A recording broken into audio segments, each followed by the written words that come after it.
Tant qu'on n'a pas parlé avec quelqu'un qui fait une transition, on peut pas vraiment comprendre. Tout ce que tu fais au travers de ta transition, c'est tout de l'inconnu. Parce que c'est tout du nouveau. Tu commences à découvrir un nouveau corps. Ce qui me passionne le plus dans mon métier, c'est vraiment de voir le résultat. Puis ça rend les gens heureux. Tu sais, on dit c'est juste une opération. Ouais, mais c'est l'opération qui va changer une vie.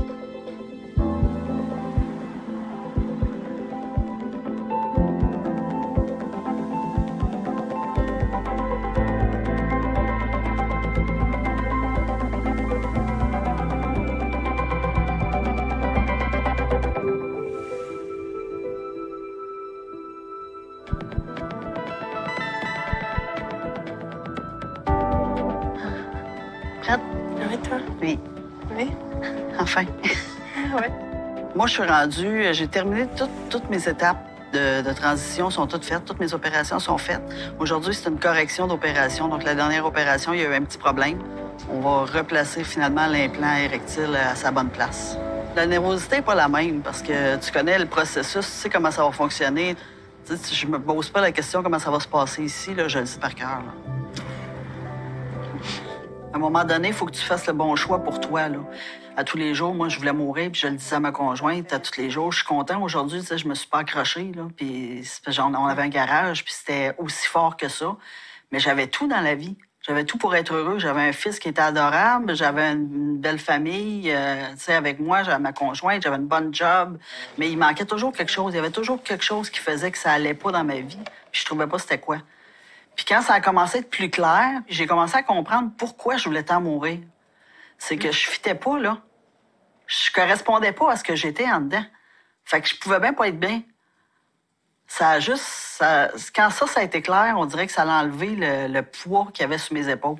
Je voyais son anxiété, ses craintes, puis tu sais toutes les questions là, tu sais là, qui arrivaient pour lui, que ce soit tu sais la réaction de son fils, la réaction de ses parents, tu sais ma propre réaction, puis tu sais tout notre entourage, je veux pas, puis comment que les gens allaient voir ça. On s'en fout des gens, tu sais là, c'est toi, si t'es bien, moi je vais être bien parce que toi tu vas être authentique. T'sais. Je me souviens, ça m'a énormément soulagée, ça, cette réaction-là. Tu sais, je m'attendais tellement à ce qu'elle me dise, ben voyons, ça n'a pas de sens. Tu sais, moi, je serais pas capable d'accepter ça. Parce que c'est difficile, là. Ça faisait déjà 7 ans qu'on était ensemble. Je me disais, elle a le droit de dire, moi, je suis pas prête à embarquer là-dedans, là. Puis ça aurait été tout à fait légitime, sauf que d'un autre côté, je voulais pas la perdre. Quand on va en montagne, là, on saute pas d'en bas au top. On monte graduellement. Puis c'est carrément ça que j'ai dit, un pas à la fois. La prochaine étape, c'est quoi? On appelle le médecin? Parfait. Lundi matin, on va appeler le médecin si t'es prêt à ça. Puis on va faire nos recherches. Puis fait que c'est comme ça qu'on a commencé. Ben, qui a commencé? Je l'ai juste accompagné là-dedans.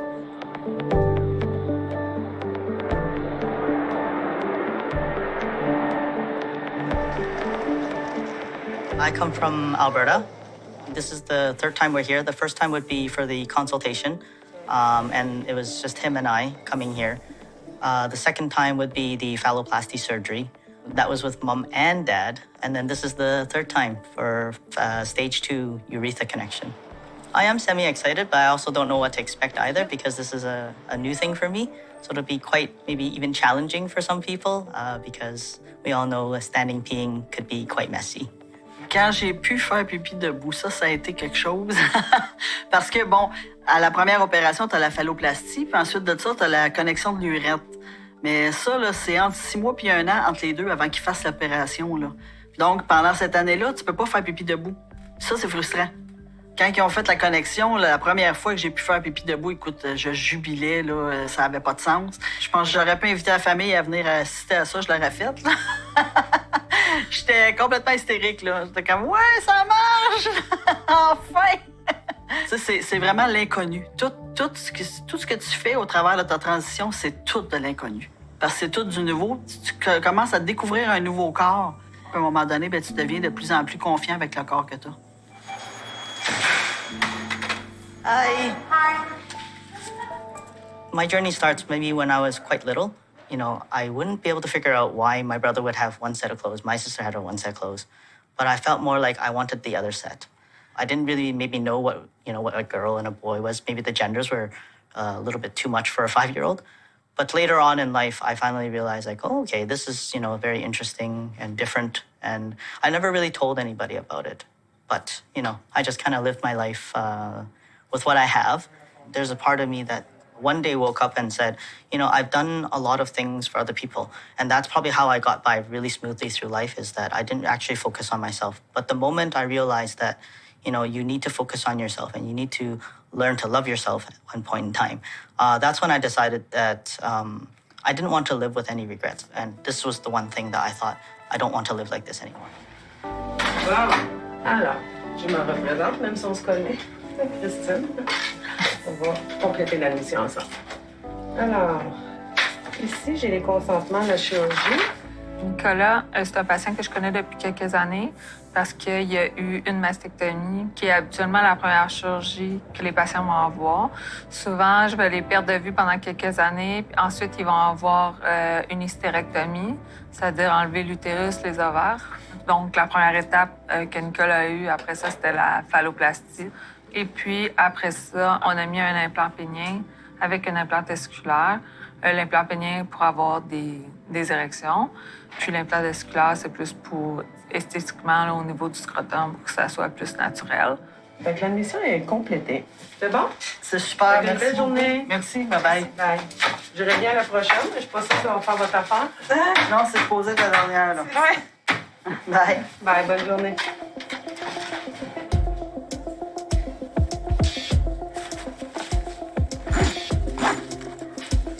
Hi. So I really wanted to thank you guys for taking care of me each time.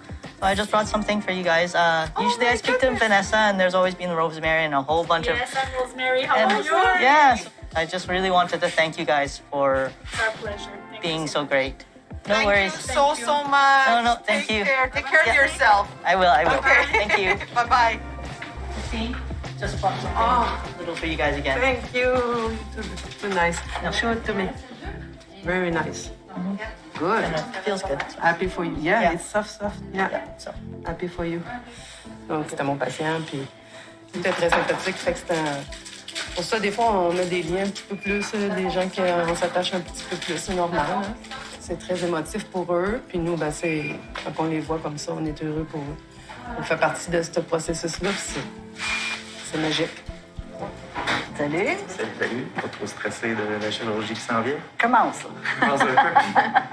Puis, ben, félicitations, c'est comme la dernière des chirurgies Ouais. Oui, que enfin. tu voulais. On passe à autre chose après ça. Je suis super content pour toi. Moi aussi. Ben, Nicolas, on se connaît depuis quelques années déjà, en fait, depuis le début de ton parcours aussi, mais on a souvent travaillé ensemble. On a fondé un organisme qui s'appelle Trans Mauricie Centre du Québec, qui est un organisme pour aider les personnes en transition. Le but, c'était vraiment de venir en aide parce que moi, quand j'ai fait ma transition, je suis allée chercher mon aide à Montréal. En région, je savais qu'il n'y avait rien qui existait. La première année, on a aidé 160 personnes. On s'attendait à en aider 25 à peu près. On a aidé 160. Puis l'année d'après, ça a été au-dessus de 300 personnes. Là, on aide à peu près 400 personnes par année. So I have, after coming out, decided to also immerse myself into the LGBT community, which I was very unfamiliar with. And through this community, I had learned more than I've ever learned. If it weren't for the support group, I would have known nothing. The difference between a successful journey and maybe a more difficult one is definitely with love and support. It totally changes the whole game.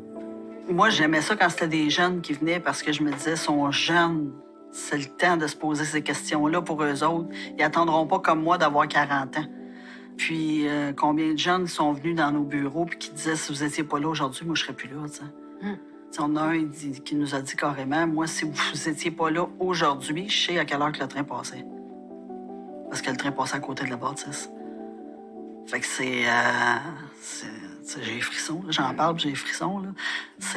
On en a eu des témoignages comme ça. Là. Fait que tu te dis, wow, j'ai fait la bonne chose en fondant cet organisme-là. Là.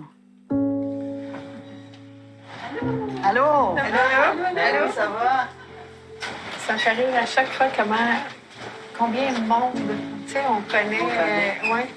Ils sont encore là. On connaît tout le monde ici. Le personnel, il est vraiment impliqué au GRS. Il n'y a pas personne qui prend ça comme un job. C'est vraiment une passion, puis ça paraît. Tu sais, on dit c'est juste une opération, ouais, mais c'est l'opération qui va changer une vie. Notre objectif principal, c'est le patient. Et je pense que c'est ce qui est le plus important pour le patient, c'est de sentir qu'il est entouré, qu'on est une équipe. Il y a quand même 150 employés ici, là, et chaque employé a un rôle important. Honnêtement, on fait vraiment l'impossible pour réussir à leur donner accès à la chirurgie, vraiment. C'est devenu une vocation pour tout le monde ici, je pense. Allô? Allô? Comment ça va? Ça va, ça va? Ouais, prêt pour aujourd'hui? Ouais. Pas Ouais. trop stressé. Hein? Pas trop stressé. Non? On refait un petit recap de Ouais, ce qu'on avait voyons. dit. Fait qu'on replace l'implant testiculaire qui est trop haut. Oui. On replace la pompe qui est trop haute. Oui. Good? On va aller replacer ça. Parfait. C'est beau? Good. Good? Vendu. Good. On se Vendu? voit l'autre bord. Content de te voir? Moi aussi. En Ça forme? faisait longtemps, ouais. Ouais, good. On fait forme. Parfait. À tantôt, Nicolas. Ciao. Je suis toujours très en confiance quand elle m'opère. J'ai développé une relation immédiatement avec elle, puis ça a toujours été comme ça, là. Donc, c'est le fun de voir que tu arrives à quelque part, tu te sens traité comme un humain et non comme un numéro. C'est grand. L'importance dans une vie d'apprendre à se connaître, je pense que c'est le plus beau cadeau que tu peux pas te donner parce que vivre ta vie cachée dans un garde-robe parce que t'es pas capable de te regarder dans le miroir, ça n'a pas d'allure, ça n'a pas d'intérêt. C'est une vie de noirceur, tu vivras jamais pleinement à la lumière, tu seras jamais pleinement heureux, tu seras pas bien dans ta peau. Une fois que tu as découvert qui tu es vraiment, tu le vis par en dedans, tu le sens, les émotions, tout concorde, là. Nicolas a déjà eu une phalloplastie, il a déjà eu la reconstruction d'urètre, il a déjà eu ses implants péniens puis testiculaires. Mais des fois, pendant la guérison, l'implant pénien puis testiculaire, ça remonte à cause de la cicatrisation. Donc aujourd'hui, on va les repositionner, l'implant testiculaire et l'implant pénien, plus vers le bas pour que ça soit plus facile pour Nicolas d'utiliser l'implant.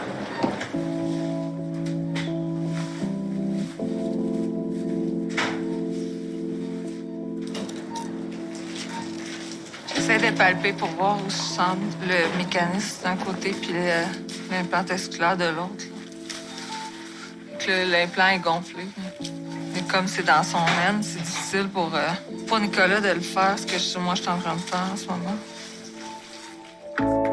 Donc, les implants péniens, il y a différents types d'implants. Il y a des implants qu'on dit mécaniques, c'est-à-dire que ça, c'est relié à un réservoir qui est en dessous des muscles abdominales, donc on le voit pas. Donc, l'eau qui est dans le réservoir, quand on pompe, passe puis va dans les cylindres qui sont mis au niveau du pénis.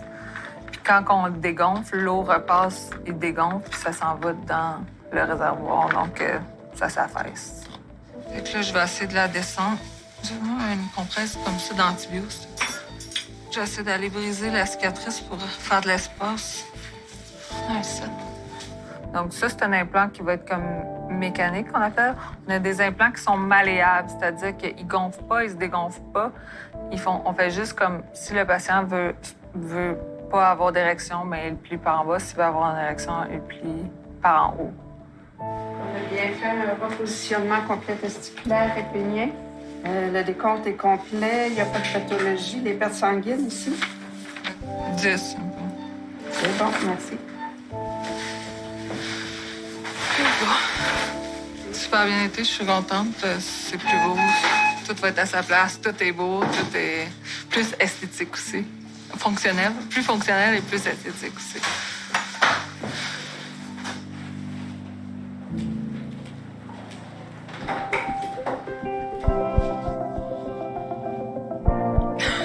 Je l'entends jaser, c'est une mère. T'es allé? Es-tu sortie, toi? Non. Je t'ai attendu. Mais là, mettons, tu fais même bon. Ouais, là, c'est fini. Enfin. Un 9. Un homme 9. T'as bien raison. Can sit here, like t'as mélangé, welcome to see you. OK. Bye. Bye. This is probably the least flattering outfit you can have.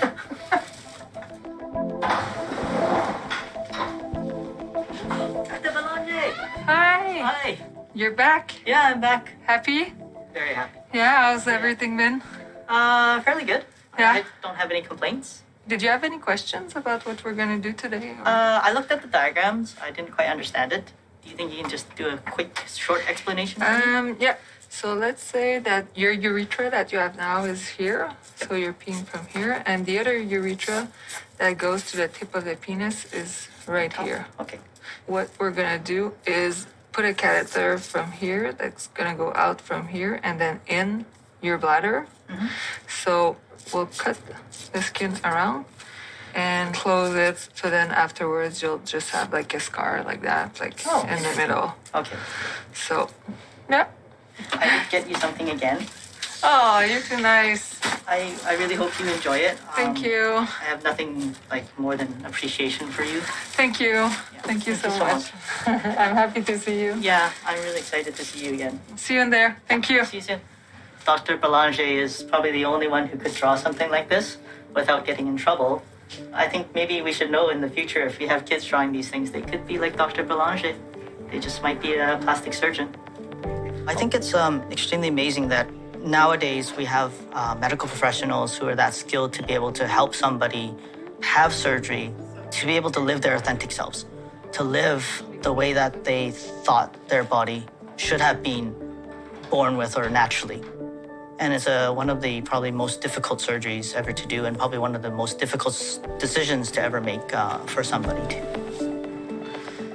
Je suis en train de faire exactement ce que j'ai expliqué tantôt. Tout ça, ça va être fermé. Et que ça, étant donné que c'est de la peau, comme le reste du pénis, c'est de la peau aussi, parce que c'est de la peau du bras. Donc, on garde la sonde 3-4 semaines pour que, justement, qu'il n'y ait pas de fuite d'urine qui vienne par ici. Ça va avoir le temps de bien cicatriser. Donc, après ça, l'urine va pouvoir passer de là jusqu'au bout. Centre là, ouais. Ce qui me passionne le plus dans mon métier, c'est vraiment de voir le résultat. Dans le fond, de vraiment comme changer la vie de quelqu'un de A à Z en quelques heures. C'est vraiment visuel, puis ça rend les gens heureux. Ici, on a bien fait une construction du reste. Oui. Here we go.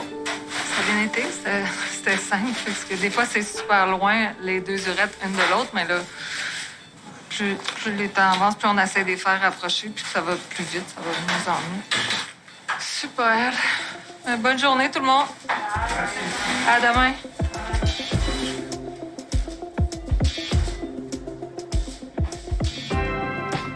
Parfait. Donc, vous allez pouvoir vous habiller. Les informations sont ici. Là, tu fais-tu babaille, là? OK. Moi, j'y reste, là. Oui. C'est la dernière fois. Oui, là, c'est la dernière fois. Oui! Allô?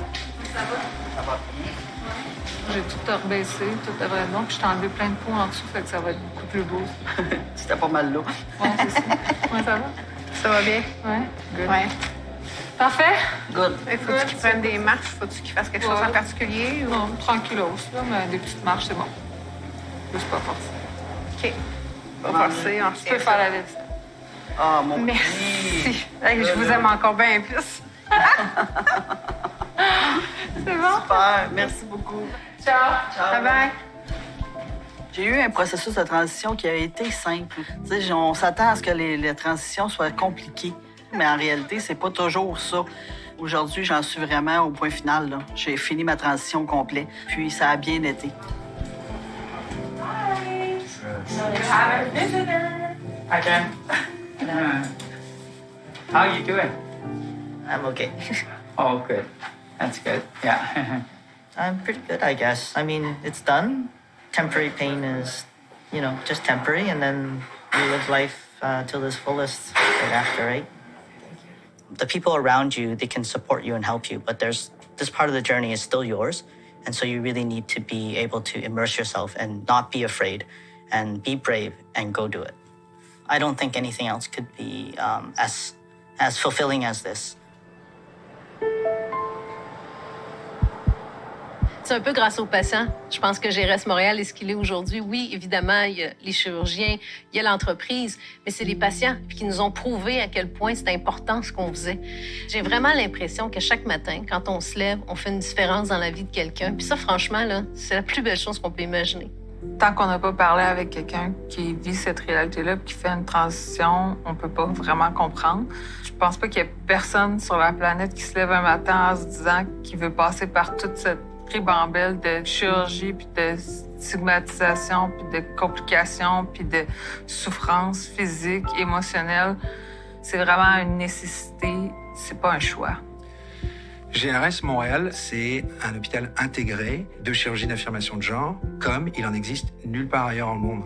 Tout le monde se bat pour le même objectif et tout le monde se bat pour le patient. Et donc nous, en tant que médecins, ça nous permet de donner le meilleur de nous-mêmes, justement, parce qu'on a beaucoup de gens qui travaillent en amont, beaucoup de gens qui travaillent en aval. Donc pour moi, c'est un endroit assez unique quand même. Je suis fier d'avoir fait ce que j'ai fait. Je suis fier d'avoir une équipe autour de moi. Il faut absolument que ça continue, puis que ça continue en s'améliorant encore, puis ça, j'y vois. Je peux dire que je vais être fier d'avoir été un pionnier si cette partie-là de ma mission aussi a lieu. Parce que je peux pas comme m'en aller puis que ça tombe. Ce serait une catastrophe. Mais ça c'est pas possible. C'est trop avancé maintenant. Alors, ça va aller.